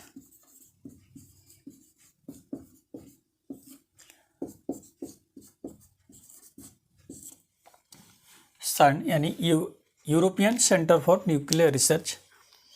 ये एक संस्था है आपके यूरोप की, जिस संस्था में क्या किया गया है, जिस संस्था में आप लोगों ने देखा होगा वर्ष 2010 में LHC यानी लार्ज हैड्रॉन कोलाइडर, ये क्या है, एक महामशीन का निर्माण किया गया।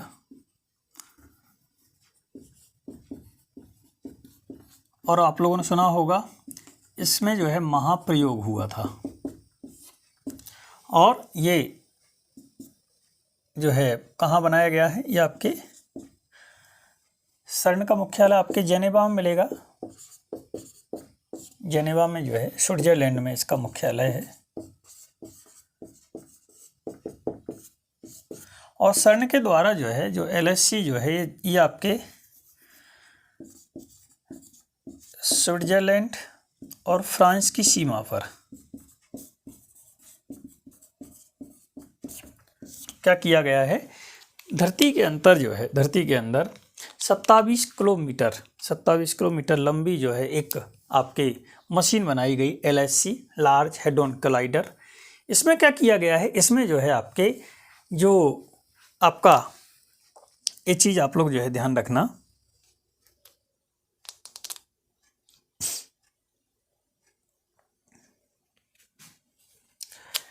ये अपने को ध्यान रखना है कि लार्ज हैड्रॉन कोलाइडर जो है इसमें क्या किया गया है, इसमें एक ऐसी स्थिति बनाई गई है, इसमें इतना ताप, इतना जो है आपका तापमान कहें, इसका दाब जो है इतना बनाया गया जितना बिग बैंग थ्योरी के समय था। जब महाविस्फोट हुआ उस समय जो स्थिति थी उसी स्थिति को इसमें बनाया गया। और इसमें जो विस्फोट कराया गया, और जो है इसमें जो विस्फोट कराया गया है वो विस्फोट किसका कराया गया है, इसमें प्रोटॉन की टक्कर कराई गई। प्रोटॉन को जो है आपस में टकराया गया और उससे क्या निष्कर्ष निकाला गया, उससे निष्कर्ष निकाला गया है कि चाहे इलेक्ट्रॉन हो, चाहे प्रोटॉन हो, चाहे न्यूट्रॉन हो, इन तीनों के अलावा भी जितने भी पार्ट हैं उन सभी को आधार देने वाला जो कण जो है वो क्या है आपका गॉड पार्टिकल। यानी इनसे भी छोटा एक पार्ट जो है जो इन्हें आधार देता है, जो इन्हें भार देता है, वो जिन पर ये टिके होते हैं, वो क्या है आपके इलेक्ट्रॉन, प्रोटॉन, न्यूट्रॉन या पॉजिट्रॉन, जो कुछ भी तत्व है वो क्या है, वो किस पर टिके होते हैं, वो है आपका गॉड पार्टिकल। वो इससे जो है आपका क्या निकलता है, निष्कर्ष निकलता है। यानी ये माना गया है कि गॉड पार्टिकल क्या है, गॉड पार्टिकल वो सूक्ष्मतम कण हैं जो क्या था, जो आपके नेब्यूला के विस्फोट से उत्पन्न हुआ। पूरा का पूरा ब्रह्मांड इस पर टिका हुआ है, वो उसका आधारभूत कण जो है वो कौन सा है आपका, गॉड पार्टिकल या फिर हिग्स बोसॉन।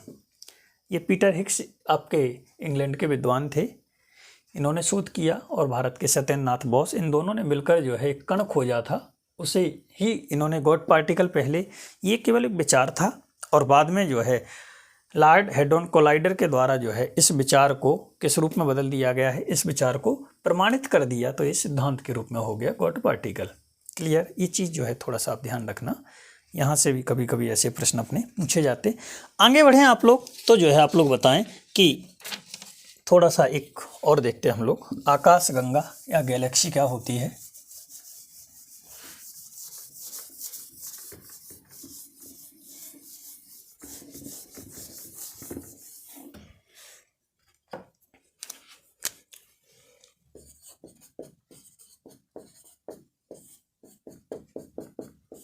आकाशगंगा या गैलेक्सी, आकाशगंगा या गैलेक्सी, आकाशगंगा या गैलेक्सी क्या आशय है, करोड़ों अरबों तारों का जो समूह है, करोड़ों अरबों तारों का समूह जो है, सैकड़ों अरब तारे जो हैं जो समूह में रहते हैं, वो क्या है आपकी, वो आपकी आकाशगंगा कहलाती है। या आप लोग कह सकते हैं, इसे परिभाषा में बताना हो तो असंख्य, असंख्य को हम लोग ये भी कह सकते हैं अरबों, अरबों तारों के समूह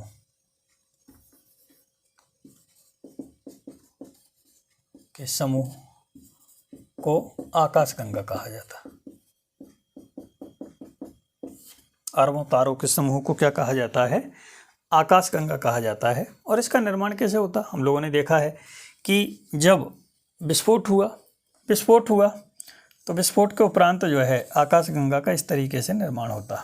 हम लोगों ने देखा भी था कि जितने पार्ट जो थे वो सभी क्या थे, वो सभी जो है अपने घूमते हुए जो है नेब्यूला से अलग हुए थे। और जब ये घूमते हुए अलग हुए तो इनमें क्या हुआ है, इनमें जो है हाइड्रोजन के बादलों का निर्माण हुआ।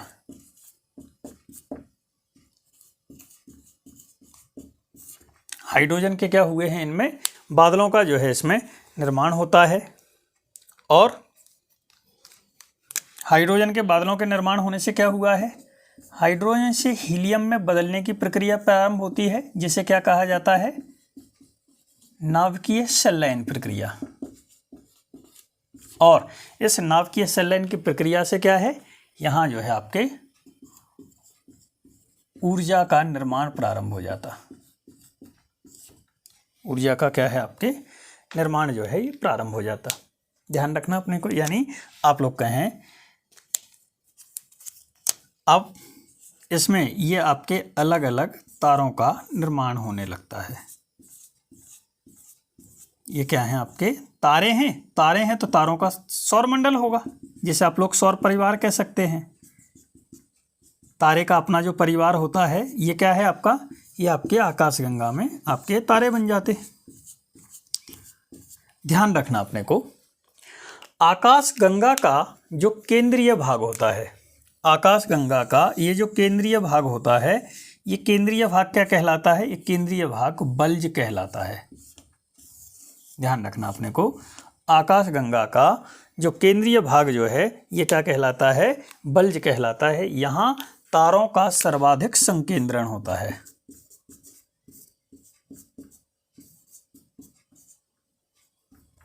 सर्वाधिक जो है सेंट्रलाइज जो रहेंगे आपके स्टार्स, वो सब कहाँ रहेंगे, आपके बल्ज में, यानी आपकी आकाशगंगा गैलेक्सी में। अब हम देखें हमारी आकाशगंगा जो है वो कौन सी आपकी मिल्की वे यानी हमारा सौर मंडल या फिर जो है आपके जो सूर्य जो है हमारा सूर्य यानी सूर्य एक तारा है, तो सूर्य क्या है? एक तारा है। हमारा सूर्य जिस आकाश गंगा का भाग है वो क्या कहलाती है? आपकी मिल्की वे, या उसी को मंदाकिनी भी कहा जाता है। हिंदी में जो है मंदाकिनी या फिर दूध गंगा, मंदाकिनी या फिर जो है इसी को क्या कहा जाता है? आपका दूध गंगा कहा जाता। और इसका आकार कैसा है? ये आपके अलग अलग आकार की होती, सीधे आकार की भी होती है, स्पाइरल शेप में भी होती है, अलग अलग शेप में जो है।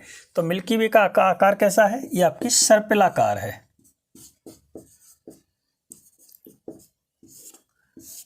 हमारी मंदाकिनी जो है, हमारी आकाशगंगा कैसे आकार की है? ये सर्पिलाकार की है, और जो है यानी स्पाइरल शेप की है।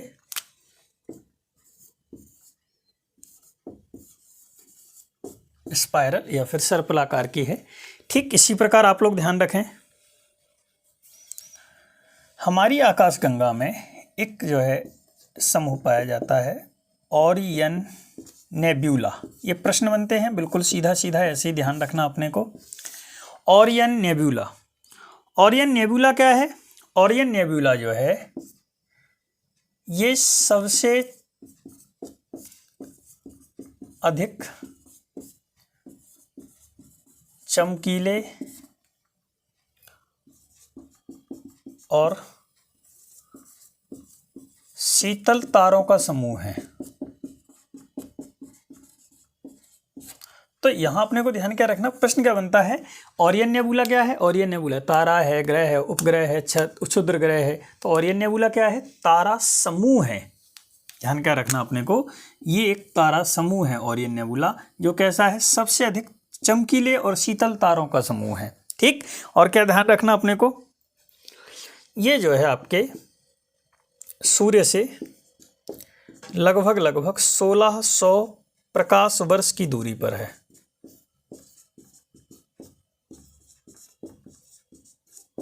1600 प्रकाश वर्ष की जो है दूरी पर है। इसी प्रकार आप लोग बताएं, एक प्रश्न और बनता है हमारी मंदाकिनी से ही।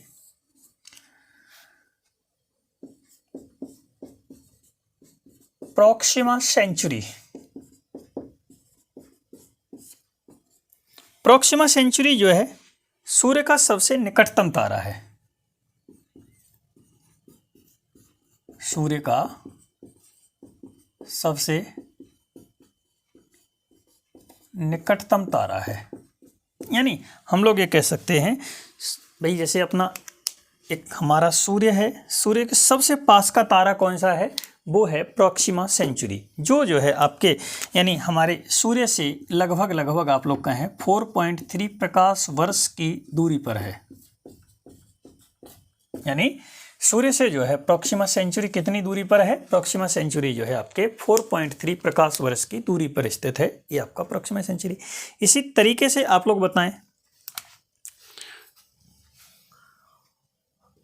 एंड्रोमेडा, ये भी एक प्रश्न पूछा है।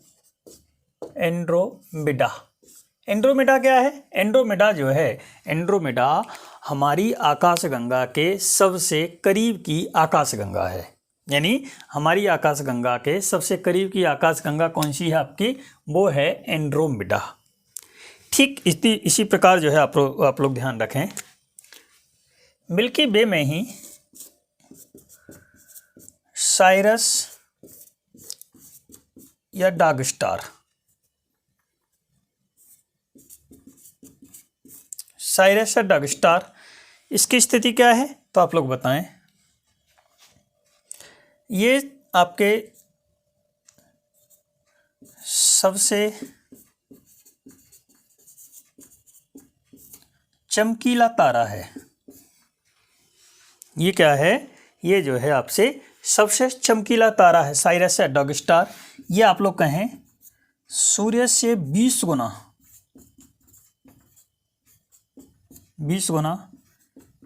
ज़्यादा चमक है इसमें। साइरस या डॉग स्टार में क्या है? आपके सूर्य से लगभग जो है 20 गुना ज़्यादा चमक है। और आप लोग ये भी कह सकते हैं कि ये जो है सूर्य से लगभग 9 प्रकाश वर्ष की दूरी पर है।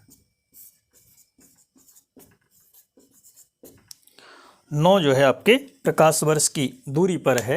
यानी हम लोग कह सकते हैं प्रॉक्सिमा सेंचुरी के बाद सबसे पास का दूसरा तारा कौन सा है, साइरस या डॉग स्टार। सबसे चमकीला तारा कौन सा है हमारी मिल्की वे में, मंदाकिनी में, Cyrus dog star.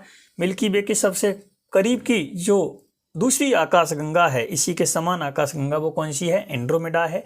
Proxima Centauri क्या है, इसके सूर्य के हमारे मंदाकिनी में सूर्य के सबसे पास का तारा कौन सा है, प्रॉक्सिमा सेंचुरी है। और ये नेबुला क्या है, आपका सबसे चमकीला तारा समूह है।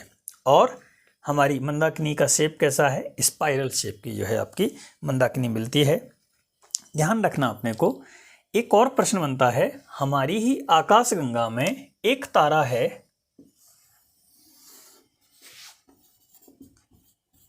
ध्रुव तारा, इसे पोलुरस भी कहा जाता है,